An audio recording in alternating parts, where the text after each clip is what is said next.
All right, winner, winner, turkey dinner. All of your hard work has paid off, and here's the fruits of your labor, a beautiful wild turkey. I'm gonna walk you through a couple different ways to prepare it. One, if you wanted to deep fry the bird, you would pluck every single feather off this bird just like you would buy your Christmas turkey, and you would be good to go. Another way is to remove the breast meat, the thigh meat, and any other usable portions of meat. But let me walk you through the best ways that I have found to do that. I find that not a super long fillet knife, but something 6-8 inches works out great. That's just about the thickness of the breast and allows me to really fillet it right off the bird. First thing we're gonna do, I mean, this is a nice bird, we're gonna save his beard. So you wanna run your hands right down to the bottom of that beard, and I'm gonna take a little bit of skin. You can fillet any flesh portions left on the skin, and then a little borax on that will dry that right up. So I'm just pinching it, mindful of your fingers. We can trim that up a bit later, but you've got your wild turkey beard. Off to the side. Next is, a lot of people like to save the tail feathers. It's quite beautiful, and it makes a nice display on the wall. Good thing to do here, when you have your turkey in your hand, you can reach in at the butt of the tail. When I cut this, I'm not cutting the actual feather itself, but you can feel a joint, and it's much like the end of a piece of board. It's rather quite square. So I'm gonna pinch that, roll the back feathers up, and then just carefully with my knife, I'm gonna cut in the center of that joint. I'm just gonna roll that open. Just going to fillet that. Make sure I crack that joint. Now I've got that joint separated.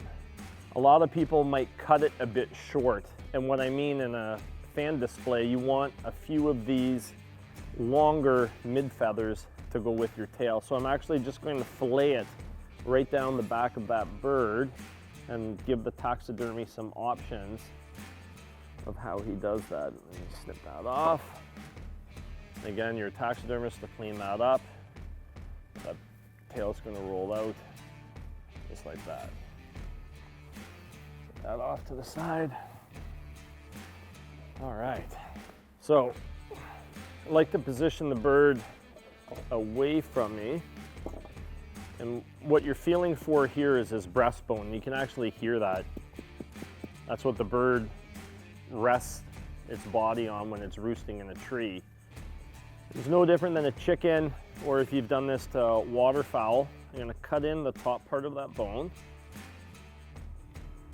And it works out good when your bird is still warm. You have a fresh bird, because what you can actually do is just grab it and separate the skin right off that breast meat.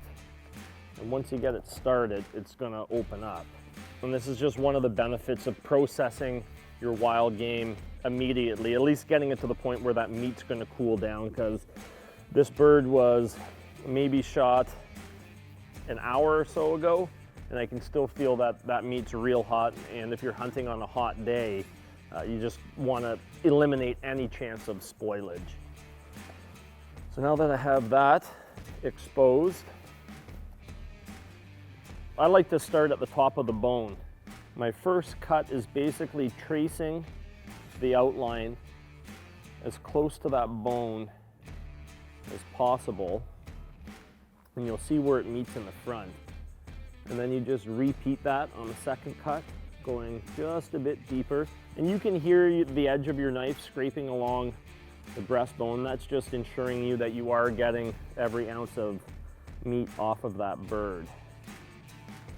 When you get to the front of the bird, right here, you're gonna hit the crop. And the crop is what stores the food before it processes through its digestive system. So as you're skinning this breast out, you just wanna go carefully. Obviously a sharp knife definitely helps. Take your time with it. And you can see just the weight of that breast is just allowing itself to fold right off the bone.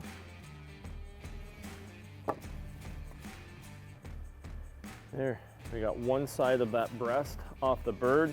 We're gonna throw that in the bowl here and we'll clean that up, cool it down. There. So for this side, it's basically just a repeat. You'll see where that breast line meets the beginning of the crop. In mussels, it's all about just filleting muscle groups apart. So you shouldn't necessarily be cutting hard tissue. You're just going to allow that meat to fall right off the bone.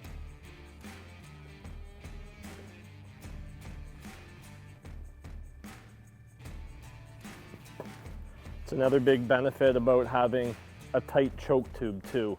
And when you hit them in the right spot, you get virtually no wasted meat. None of those breasts are shot up. Good shooting. Now it comes time to take the thighs. And what I like to do is lay the bird flat, and you can actually hear that thigh joint just separate from the socket. Now that you have that, that bird's gonna lay out nice for you. So I just make an incision down its leg. And you can basically, same thing you did to the breast, since you have a warm bird, you can pull that skin. That thigh is exposed. Now that I have that thigh exposed, I'm going to take, again, my fillet knife and run it right down along the side of the bird's body. And as soon as you stick that knife in, you can see that joint just pop. Once you pop that joint, again, you're looking to take all usable meat, roll that back, and fillet that off. So it looks like that. All right, now that I've got that bird opened up, I haven't even made a cut yet, and you can hear that thigh joint, which holds the leg onto the body, and that's the point that I'm going to aim that knife blade down. And you'll see how that thigh now will roll away. Just spin this leg out.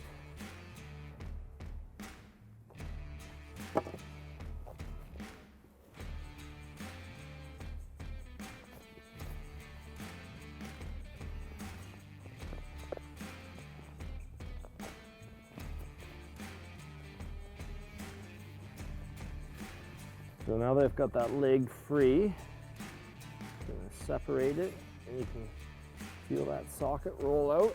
Pick the leg up. You'll feel that joint come through. And that separates that off. Now the rest of the bird, we are going to take the rest of the usable meat, which is on the back of the bird and the bottom of the wing butts. As far as cleaning the thighs up, I'll just take a set of shears, cut it at the joint, wash everything thoroughly. If you're not eating it immediately, you can't go wrong with vac sealing your meat to keep it fresh for a long period of time. And those are the two ways you can break apart a turkey: plucking, breasting it out, and taking all usable meat off that bird. So congratulations, you got your bird on the ground, you've got it processed, and now all you have to do is fire up the grill and enjoy your hard work.